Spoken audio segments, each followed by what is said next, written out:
الحمد لله نحمده ونستعينه ونستغفره ونؤمن به ونتوكل عليه ونعوذ بالله من شرور أنفسنا ومن سيئات أعمالنا من يهده الله فلا مضل له ومن يضلل فلا هادي له ونشهد أن لا إله إلا الله وحده لا شريك له ونشهد أن سيدنا ومولانا محمدا عبده ورسوله أما بعد أعوذ بالله من الشيطان الرجيم بسم الله الرحمن الرحيم فصل لربك وانحر إن شانئك هو الأبتر صدق الله العظيم শ্রদ্ধেয় এবং সম্মানিত মুসল্লিগণ, আল্লাহ রাব্বুল ইজ্জতের ওসিল দয়া রহমান আল্লাহ তাআলা আপনাকে আমাকে সকলকে বড় ভালোবেসে তিনার এই পবিত্র ঘরে আসার তৌফিক দিয়েছেন, তার জন্য একবার শুকরিয়া আদায় করে এবং বলে আলহামদুলিল্লাহ।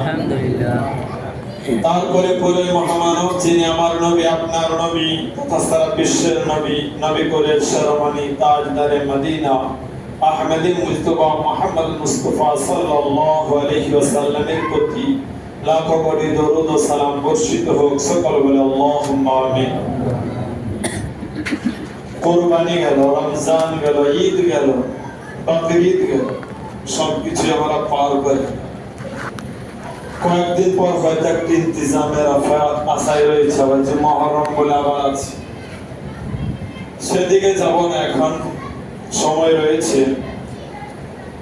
আজ অনেকগুলো কাজ আছে, জুম্মার দিন মাইয়েত জানাজা আছে, আবার বিয়ে পড়ানোর ব্যাপার আছে। অল্প সময়ে কিছু কথা আলোচনা করব যেগুলো আমাদের জিন্দগির জন্য অনিবার্য এবং কাল আখিরাতের জন্য জরুরি। যেমন আমার অনেকে কুরবানি করলো, অনেকে যাদের জন্য ওয়াজিব ছিল, ফরজে ছিল, তারা আদায় করলো। অনেকে নফল ইবাদত হিসেবে কুরবানি করলো, অনেকে হয়তো করলো না। কিন্তু এই যে কুরবানি করলাম, আল্লাহ কোরআনে কি বলছেন? আল্লাহ নবী বলছেন যে ইব্রাহিম আলাইহিস সালাতু ওয়াস সালামের সুন্নাত, তোমরা এগুলো করলে নেকি পাবে। কিন্তু আল্লাহ পাক একটা আয়াত বলেছে, যেটা হচ্ছে সূরা কাউসার, যে ফাসাল্লি লিরাব্বিকা ওয়ানহার, তোমরা আগে নামাজ পড়ো, ওয়ানহার তারপরে কুরবানি করো। তার মানে আল্লাহ রাব্বুল আলামিন নামাজকে জড়িত রেখেছে কার সঙ্গে? কুরবানির সঙ্গে, বা নামাজ জড়িত আছে কুরবানির সঙ্গে, বা কুরবানি জড়িত আছে নামাজের সঙ্গে। ফাসাল্লি, তোমরা আগে নামাজ করো, ওয়ানহার তারপরে কুরবানি করো। এর মধ্যে দেখা যাচ্ছে অনেক বেনামাজিও কুরবানি করেছে। যারা নামাজ পড়ে না কিন্তু টাকাওয়ালা কুরবানি দিয়েছে, সেই ব্যক্তিগুলোকে বলবো, আল্লাহ পাক তোমাকে শুধু কুরবানির হুকুম দেয়, আল্লাহ পাক তোমাকে নামাজের কথা বলেছে। এটা বছরে একবার তোমার এটা জিম্মাই ছিল ওয়াজিব, বছরে 12 মাসের মধ্যে একবার ওয়াজিব, কিন্তু এই নামাজটা তোমার জন্য প্রত্যেক দিন 5 বার ফরজ। প্রত্যেক দিন 5 বার ফরজ, 5 বার ওয়াজিব। আল্লাহ রাব্বুল আলামিন রুজির ব্যাপারে বলেছে, তোমরা নামাজ পড়ো, তারপর রুজি তল্লাশি বেরো। তাহলে যেখানে রুজি রয়েছে, নামাজের সঙ্গে যুক্ত রয়েছে, যে নামাজ পড়ে যদি তুমি রুজির জন্য বেরো, আল্লাহ রাব্বুল আলামিন সেই রুজিতে তোমার বরকত দেবে।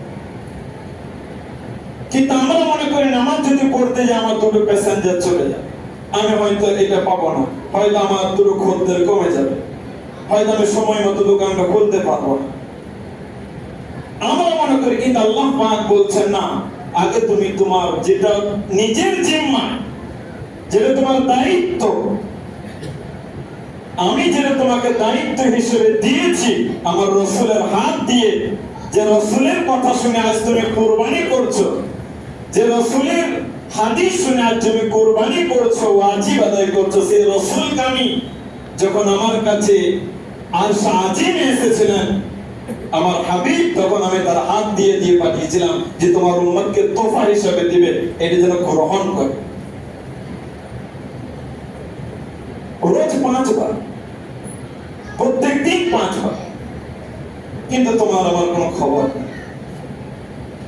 আল্লাহ রাব্বুল আলামিন বলছেন নামাজকে আদায় করো, নামাজ আদায় করো। নামাজ, এই নামাজ যদি তুমি আদায় না করো, তাহলে আগে যেটা তুমি করতে চাইছো এটা তোমার জন্য মজার জিনিস হবে না, উপকৃত জিনিস হবে না।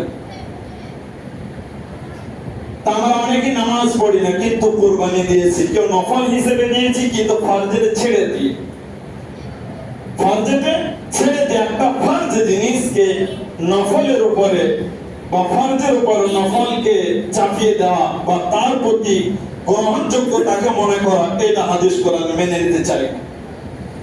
যে ফরজে ছেড়ে দিয়ে তুমি নফল ইবাদত করবে, এটাকে ইসলাম বা কোরআন হাদিস মেনে নিতে চায় না। আগে তুমি ফরজটাকে ইবাদত আদায় করো, তারপর তোমার নফলটা থাকে। আমি বলতে চাই যে আমরা নামাজগুলো আদায় করি, কারণ আল্লাহ রাব্বুল আলামিন দুটো জিনিসকে একসঙ্গে বলেছেন, যাকে নামাজ পড়ে দিয়ে কোরবানি করো। আমরা মনে করি যে হয়তো তাহলে ঈদের নামাজ তো পড়তে হলে আল্লাহ যে আজকে চৌধুরীকে ঈদের নামাজ তো পড়েছে, কোরবানিতে পড়েছে। আমাদের জিন্দেগির নামাজ যেটা আমরা রোজ ছেড়ে দিই, তাই সকলকে অনুরোধ করবো নামাজটা আমরা আদায় করি। আমাদের জিন্দেগির উপকৃত হবে আখেরে গিয়ে, এবং দুনিয়াতেও উপকার পাওয়া হবে। দ্বিতীয়ত, সামনে মুহররম মাস আছে, মুহররম হারাম। আমরা আগে বছর অনেকে শুনেছি, বয়ান শুনেছি, আবারও বয়ান শুনবো, আলোচনা শুনবো। এখানে অনেকগুলো জিনিস পাওয়া যায় যেগুলো কোরআন হাদিসের পায়, যেগুলো শিরক এবং বিদআত। কারো মুখ থেকে শুনছি, কেউ কেউ বলছে এবছর আরো ভালো করে করা যায়, কাউকে ভয় করানোর জন্য। মানে আমাদের এগেইনস্টে পার্টি যারা আছে, বেদিন আছে, তাদেরকে ভয় করানোর জন্য তারা করছে, আমাকে ভয় দেখাতে হবে না। হাদিসে তো ওমর কাউকে তলোয়ার দিয়ে ভয় দেখাতো না, কিন্তু ওমরকে শয়তান পর্যন্ত ভয় করতো। কিসের জন্য? ইমানি তাকাজা দিয়ে ভয় দেখাও, ইসলামিক দিয়ে ভয় দেখাও, রাসূলের তরিকা দেখিয়ে ভয় দেখাও, কোরআনের প্রতি আমল করে ভয় দেখাও। তোমার ঈমান যখন মজবুত হবে, তখন তোমাকে মানুষ মানে কি পাঁচ শব্দ তোমাকে যে স্যালুট জানাবে, বাঘ বাঘ। আর তুমি তলোয়ার নিয়ে তোমার ঈমানে মজবুত যদি না থাকে, তো তুমি মানুষ মারবে কি ছাই? কুকুর ছুটে এলে তুমি ভয় পালিয়ে যাবে, কুকুর ছুটে এলে তুমি ভয় পালিয়ে যাবে। কিন্তু তোমার যদি ঈমান মজবুত থাকে, তাহলে তোমাকে মানুষকে ভয় দেখাতে হবে না। দুনিয়ার সকল ব্যক্তি, দুনিয়াতে যত জীব আল্লাহ রাব্বুল আলামিন সৃষ্টি করেছে, তুমি যদি আল্লাহ ওয়ালা হতে পারো, আল্লাহকে রাজি করতে পারো, তো পৃথিবীর এমন কোন জীব নাই যে তোমাকে ভয় করবে না। কিন্তু তোমাকে রাজি রেখে কি করতে হবে? আল্লাহকে। তুমি আল্লাহকে নারাজ করে কাউকে ভয় দেখাতে পারো না। বদরের যুদ্ধে 313 জন, আরো যতজন আছে 313 জন, তাদের ঈমানে তাকাজা তারা হারিয়েছে। আল্লাহর সাহায্য এসেছে, আল্লাহর সাহায্য নিয়ে মানুষকে দেখাও। আল্লাহ পাক আছে। আমেরিকা যে সরকার, অনেকবার আমার মুখ থেকে আপনারা শুনেছেন যে ছিল কি নাম, বেশ বেওনা নাম, যার বলা একদম মুখ থেকে বেরোয় না। তিনি বলছেন যে তোমরা তো মুসলমান বলছো নিজেকে, ইসলাম দরদি বলছো তোমরা, রাসূলের উম্মত বলছো তোমরা। আমি একটা জিনিস তোমাদের কাছে দেখতে চাই, যেটা কিনা যে দুনিয়াতে তোমরা কেউ একজন ওমরের মতো হয়ে দেখাও। আমার আমেরিকার সমস্ত আমেরিকার যত লোক এখানে বসবাস করে, সকলকে মুসলমান করার দায়িত্ব আমার। আমি ঘরে ঘরে গিয়ে বলবো মুসলমান হও, কিন্তু তোমাদের মধ্যে যত মুসলমান দুনিয়াতে এখন বাস করো, ওমরের মতো হয়ে দেখাও, আবু বকরের মতো হয়ে দেখাও। আল্লাহ নবী সাল্লাল্লাহু আলাইহি সাল্লাম বসে আছেন, ওমর বসে আছেন, আবু বকর আছে, একজন ইহুদি বেদিন, ঈমান নাই যার, বেঈমান, এই আল্লাহর নবীকে কথা শোনায়। আল্লাহ রাসূল চুপ হয়ে বসে আছেন, শুনছেন, ছোট বড় কথা শুনেছেন, কিছু টাকা পয়সা ধার দিয়েছিলেন আল্লাহ রাসূল। হযরত ওমর লাফিয়ে তাকে বলল, যা ইচ্ছা ওমর তাই, তাকেও শুনিয়ে দিলেন। আল্লাহ নবী বললেন, ওমর তুমি বসো, তোমার কোনো অধিকার নাই তাকে কথা বলা। আমি নিয়েছি, আমাকে কথা শোনাচ্ছে, আমাকে শুনতে হবে মাথা নত করে। তোমার কোনো অধিকার নাই কথা শোনানোর। কেন?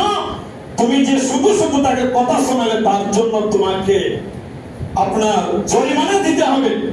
যাও ঘর থেকে এত টাকা, এত পয়সা, তো সামান এনে তাকে জরিমানা দাও। যেহেতু আমি ধান নিয়েছি তার অধিকার আছে বলা। এটা হচ্ছে তরিকা, তার অধিকার আছে বলা।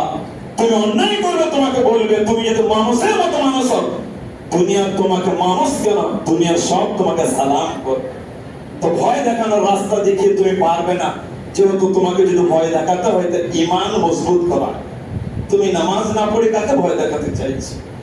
তুমি রাসূলের তরিকা না নিয়ে কাকে ভয় দেখাতে চাইছো? তুমি কোরআন হাদিসকে পেরিয়ে কাকে ভয় দেখাতে চাইছো? তুমি রাসূলের তরিকাকে ছেড়ে দিয়ে কাকে ভয় দেখাতে চাইছো? তুমি নিজে খুদ আল্লাহকে ভয় করো না, পরকে কি ভয় দেখাবে? আল্লাহর ভয় যদি থাকতো তুমি মসজিদে আসতে, তুমি রাসূলের তরিকায় চলতে, তুমি কোরআন মানতে, তুমি নামাজ মানতে, তুমি হাদিস মানতে, তুমি খুদ আল্লাহকে ভয় করো না। আর বলছো আমি লোককে ভয় দেখাবো তেলাওয়াত দিয়ে, ছুরি দিয়ে, পল্লব দিয়ে? না, দরকার পড়বে না। তুমি তোমার মতো মানুষ হয়ে যাও, রাসূলের সঠিক উম্মত হয়ে যাও না, দুনিয়া এমনি ভয় খাবে। আল্লাহ নবী সাল্লাল্লাহু আলাইহি সাল্লাম বলেছেন একটা যুগ আসবে যেখানে আমার অনেক উম্মত হবে, হাজার হাজার লক্ষ লক্ষ ঈমানদার হবে, দ্বীনের কাজ হবে, বহু লোক জামাতের কাজ করবে, বহু লোক তালিবে ইলম হবে, বহু লোক মাদ্রাসায় পড়বে পড়াবে, মসজিদে বহুত মুসল্লি হবে, পাড়ায় পাড়ায় দ্বীনের আলোচনা হবে, তালিম হবে, সব কিছু হবে। কিন্তু তবু আমার ওই উম্মত গুলো অন্তরে ভয় থাকে। সাহাবারা বলেন ইয়া রাসূলুল্লাহ সব কিছু যখন থাকবে, ঈমানদার থাকবে, এত লক্ষ লক্ষ উম্মত আজ আমরা রয়েছে, কিন্তু আমাদের থেকে সংখ্যা আরো বেশি থাকবে, তাও ভয় থাকবে। আল্লাহ নবী বলেন হ্যাঁ তোমাদের সঙ্গে সংখ্যায় বেশি থাকবে, অনেক বেশি, কিন্তু তাদের অন্তরে ভয় থাকবে। ইয়া রাসূলুল্লাহ কেন? যেহেতু তাদের ঈমানে মজবুত থাকবে, আমার হাদিসের প্রতি তাদের আমল থাকবে না, কোরআনের আয়াতের প্রতি তাদের আমল থাকবে না, ইসলামের যে সঠিক পথ সেই পথে তারা দাঁড়িয়ে থাকবে না। সংখ্যায় থাকবে অনেক, কিন্তু অন্তরে ভয় থাকবে। আজ আপনি আমি সেই যুগে পৌঁছে গেছি যেখানে আপনাকে আমাকে ভয় লাগছে বলে ভয় দেখাতে চাইছি, কিন্তু ভয়ের কোনো বিষয় নেই। তুমি আমি ওই জাত, তুমি আমি ওই সন্তান, তোমার আমার রক্ত হচ্ছে ওমরের, আবু বকরের, ওসমানের, তাহলে আমাদের রক্ত ভয় কেন করবে আর ভয় দেখাবে কেন? আমাদের রক্ত হচ্ছে মানুষকে সুপথ দেখাবে, আমাদের রক্ত হচ্ছে মানুষকে সঠিক পথ দেখাবে, সুন্দর আদর্শ দেখাবে, মানুষের সঙ্গে সুব্যবহার দেখাবে। এটা হচ্ছে আমাদের তরিকা, ইসলামের তরিকা। তাই সকলকে অনুরোধ করবে এরকম মনোভাব নিয়ে শিরক এবং বিদআতের উপর দিয়ে কাউকে ভয় দেখানো তোমার আমার ক্ষমতায়। আল্লাহ চাইলে সেটা হবে, না চাইলে তুমি আমি কিছু করতে পারবো। তাহলে তোমার আমার যে মাথার উপরে তাজ সেটা হচ্ছে আল্লাহ রাব্বুল আলামিন। তাকে আগে ডাকি, রাত্রে উঠে এসে ডাকি, ফজরে বিছানা ছেড়ে এসে ডাকি, তারপরে তো তার জন্য আগে কিছু করতে গেলে তোমার আবার ফায়দা হবে। কারণ আল্লাহর নবী বলেন যারা নামাজ পড়ে না তারা শহীদ হয়ে গেল আল্লাহর কাছে তাদের গ্রহণযোগ্য হয় না। যারা নামাজ পড়ে না তারা শহীদ হয়ে গেল আল্লাহর কাছে গ্রহণযোগ্য হয়। তাহলে আল্লাহর কাছে পেয়ারা হতে গেলে তুমি আগে নামাজটা ধরো।